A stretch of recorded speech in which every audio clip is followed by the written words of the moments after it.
হযরত দাউদ আলাইহিস সালামের যুগে তালুত ছিলেন বনী ইসরায়েলের একজন নেককার ও সৎ ব্যক্তি। সেই সময় ফিলিস্তিনের এক অত্যাচারী ও শক্তিশালী বাদশা ছিল জালুত।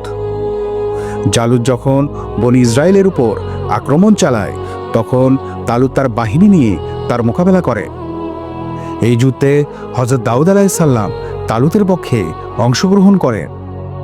আল্লাহর সাহায্যে হযরত দাউদ আলাইহিস সালাম জালুতকে পরাজিত করে হত্যা করেন। এর আগে তালুত ঘোষণা দিয়েছিলেন যে ব্যক্তি জালুতকে হত্যা করতে পারবে তাকে তিনি তার কন্যার সঙ্গে বিবাহ দিবেন এবং তাকে রাজত্বের অংশীদার করবেন। এই ঘোষণার পরিপ্রেক্ষিতে জালুতকে হত্যার মাধ্যমে দাউদ আলাইহিস সালাম তালুতের জামাতা হন এবং রাজত্বের অংশীদার হিসেবে স্বীকৃতি লাভ করেন। পরবর্তীতে আল্লাহ তাআলা হযরত দাউদ আলাইহিস সালামকে শুধু রাজত্বই দান করেননি, বরং নবুওতও দান করেন। তিনি ছিলেন এমন এক মহান নবী যার মধ্যে নেতৃত্ব ও আল্লাহভীতি একসাথে সমন্বিত হয়েছিল।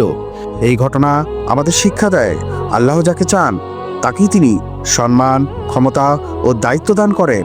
আর সেই সম্মান আসে ঈমান, ধৈর্য ও আল্লাহর উপর ভরসার মাধ্যমে।